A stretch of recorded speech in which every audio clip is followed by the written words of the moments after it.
네, 여러분 안녕하십니까. 일요일 저녁입니다. 오늘은 그냥 별일이 없으면 평온하게 지나가고 싶었는데 정말 귀를 의심케 하는 저 사람이 5년 동안 대한민국 정권을 담당하고 있었던 사람 맞은가? 라는 그런 어떻게 보면은 정말 분노를 금할 수 없는 충격적인 그런 발언을 문재인 전 대통령이 했습니다. 내일이 9월 9일 이른바 문재인 정권과 김정은이 이른바 9.19 군사 합의를 한 지 4주년이 되는 날입니다. 이제 이것을 기념을 하고 축사를 한다고 하면서 문재인 전 대통령이 이렇게 메시지를 내놨습니다. 대화가 없으면 평화도 없다. 모든 대화의 출발점은 신뢰다. 신뢰는 남북 간에 합의한 약속을 지키는 데서부터 시작될 것이다. 아니, 남북 간에 합의한 약속을 지켜야 된다. 그런데 이 방점이 어디가 있냐면은 평양이 지켜야 되는 것이 아니라 서울이 지켜야 된다, 이런 뜻입니다. 문재인 대통령이 퇴임한 이후에 처음으로 내놓는 공식 메시지입니다. 지금 이제 문재인 전 대통령이 복심 중에 복심이라는 윤건영 의원이 이제 보도자료를 내고 이런 축사 내용을 공개를 했습니다.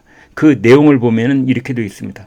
7.4 남북 공동성명, 남북 기본합의서, 6.15 남북 공동선언, 14 남북 정상선언, 판문점선언, 평양 공동선언 등은 모두 어려운 여건 속에서도 역지사지하며 허심탄회한 대화와 협상을 통해 만들어낸 역사적 합의들이다.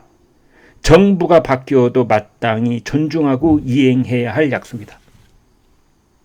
정부가 바뀌어도 약속을 지켜야 된다, 이런 뜻입니다. 다른 말로 하면은 문재인 정권에서 윤석열 정권으로 바뀌었다고 하더라도 문재인 정권이 김정은과 했던 약속을 윤석열 대통령은 지켜야 한다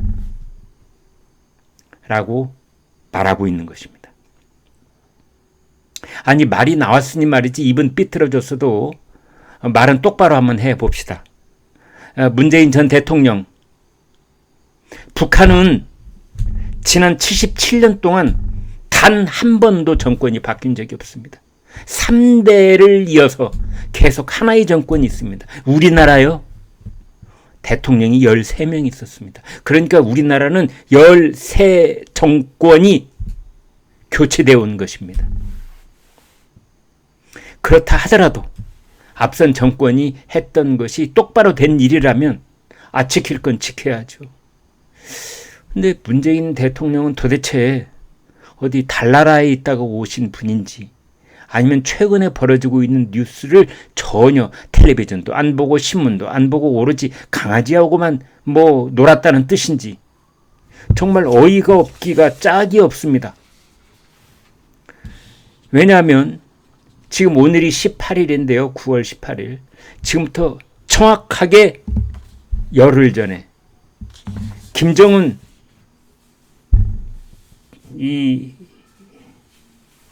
김정은 뭐라고 해야 됩니까? 당 총비서, 국무위원장, 아무튼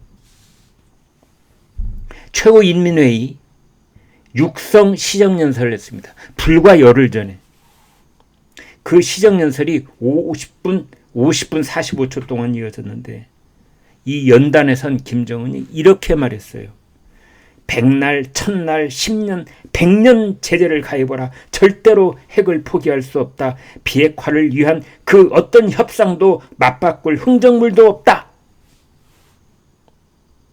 참, 김정은의 아버지 되는 김정일이나 할아버지 되는 김일성이나 속으로야 언젠가는 반드시 핵무기를 완성해서 핵무장을 하겠다라고 생각을 하고 있었지만 그래도 겉으로는 이렇게 노골적이지는 않았습니다. 그런데 김정은은 10년, 100년 우리한테 제재를 해봐라. 핵무기 포기할 일은 절대 없다. 어떤 협상도 어떤 흥정물도 없다. 그렇게 말을 했습니다. 문재인 전 대통령은 이 말 못 들었습니까? 이 말 못 들었습니까? 그러니까 그 당시에 2018년 지금부터 4년 전에 그 9월 달에 문재인 대통령이 북한에 가서 평양 능라도의 5.1 경기장 연설도 하고 백두산도 방문을 하고 그랬었죠. 여기서부터 문재인 대통령의 어마어마한 착각이 시작된 것이 아닌가 이런 생각이 듭니다. 마치 평양 시민들이 수십만 평양 시민들이 문재인 대통령을 향해서 그냥 환호와 박수를 쳤던 것이라고 착각을 하고 있고 그때 했던 김정은이 철석같이 자신과의 약속을 지킨다고 생각을 하고 있는 것 같아요. 김정은은 이미 백날, 천날 부르짖어봐라 우리는 비핵화 없다 하고 있는데 오로지 전 세계에서 딱 한 사람 문재인만 북한이 비핵화한다 이렇게 생각하고 있는 것 같습니다. 그 평양에서 능라도 5.1 경기장 그것은 평양 시민들은 수령님의 고매한 풍모를 흠모한 결과 이렇게 보고 있습니다. 문재인이 김정은 수령님의 고매한 풍모를 흠모한 결과다. 다 쇼였던 것을 문재인 대통령은 모르고 있는 겁니다. 윤석열 대통령이 오늘 바로 그렇게 얘기를 했더군요. 뉴욕타임스하고 인터뷰에서 문재인 전 대통령에 대해서 교실에서 특정 한 친구한테만 좀 집착하는 학생 같아 보였다. 꿰뚫는 말이죠. 뭔가 집착하는 사람 같다. 저는 대략 5가지 정도로 분석을 해봅니다. 첫 번째는 우리가 아는 것과는 달리 문재인 대통령이 아주 바보처럼 보일 때가 있습니다. 쑥맥. 바보 중에서도 거의 앞뒤가 꽁꽁 막혀 있는 그러한 외집 고집불통의 바보. 머리가 좋은데 고집 있거나 머리가 나쁜데 유연하거나 제일 안 좋은 케이스가 머리도 나쁘고 고집도 있는 케이스인데 문재인 전 대통령은 바보가 아닌가 이렇게 의심이 들 만큼 아니 세상 이미 다 변했고 북한이 이미 다 비핵화는 절대 없다고 선언을 하고 있는데 왜 혼자서 저렇게 노래를 계속 부르고 있죠? 일편단심 노래를. 두 번째, 우리가 모르는 무슨 약점을 잡혔나요?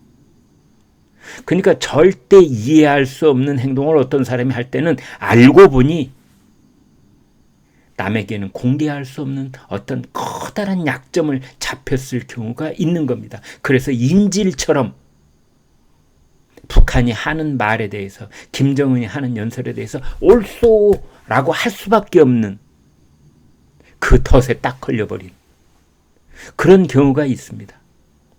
그래서 두 번째 저의 해석은 혹시 문재인 전 대통령이 약점을 잡힌 건 아닌지.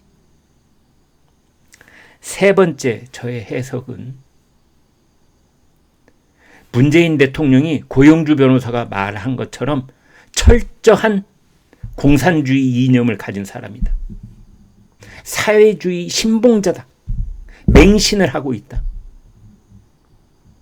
그래서 북한 체제 중심으로 한반도가 운영되어야 하고 그 이니셔티브를 갖기 위해서 북한의 핵무기는 존중돼야 된다.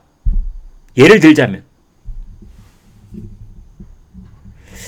그런 조금도 빈틈이 없는 어떤 사회주의 내지는 1인 독재 체제에 대한 어떤 맹신, 사회주의가 결국은 한반도의 주도권을 갖고 언젠가 통일을 이루어내야 한다는 그러한 맹신을 가진 사람은 아닌지. 그 다음에 네 번째 저의 분석은 이런 겁니다. 문재인 전 대통령이 국제사회에서 워낙 오랫동안 왕따를 당하다 보니까 국제사회에서 자신의 존재감, 자신의 관종이라고 할까요? 관심종자처럼 국제의 시선을 받기 위해서는 북한의 김정은의 대변인 노릇을 해야만 그래도 조금이라도 관심을 가져주니까 본인이 김정은이 원하지도 않았는데 그냥 홀로 아리랑처럼 본인이 북한과 김정은의 대변인 노릇을 자꾸만 자청해서 하는 것이 아닌가. 다섯 번째로는 이런 분석입니다. 북한에 휘둘리는 단역 피에로 배우가 아닌가. 이러한 것들이 모두 다 연극 무대에서 벌어지는 정치 쇼에 불과한데 거기에 북한에게 휘둘리는, 북한이라고 하는 연출자에게 휘둘리는 단역 배우, 피에로 배우가 아닌가. 이런 생각이 들 정도입니다. 불과 열흘 전에 김정은은 뭐 1000년, 100년, 10년, 100년 제재 가해봐라. 절대 비핵화는 없다. 비핵화를 위한 흥정도 우리는 없다. 협상도 없다. 그랬는데 문재인 대통령이 오늘 말하기를 대한민국 정권이 바뀌어도 약속은 지켜야 된다니. 이게 도대체 무슨 말입니까? 초등학생 아니 유치원생도 고개를 절레절레 흔들 겁니다. 이게 도대체 무슨 말입니까?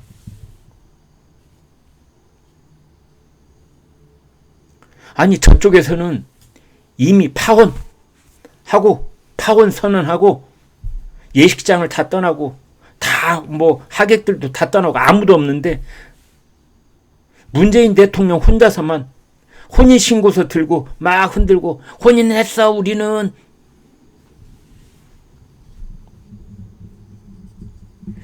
참 정말 지난 삼국시대부터 시작을 해서 우리나라 역사상 이런 희한한 경우는 처음 봅니다.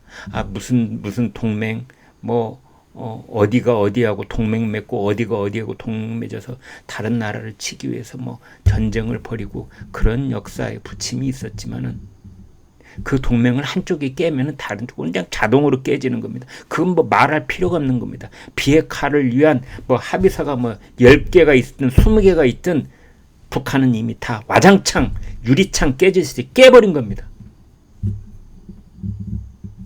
그런데 전 세계에서 유일하게 문재인 전 대통령만 그것이 아직도 유효하다며 혼인 서약서를 흔들고 있습니다. 그러면서 본인이 그렇게 하는 거에 끝나지 않고 윤석열 대통령에게 그 약속을 지키라고 하고 있으니 참 어이가 없어도 이렇게 어이가 없는 경우는 처음 봅니다. 네, 여러분 일요일 저녁 심란하게 해서 죄송합니다. 구독, 좋아요 부탁합니다. 고맙습니다.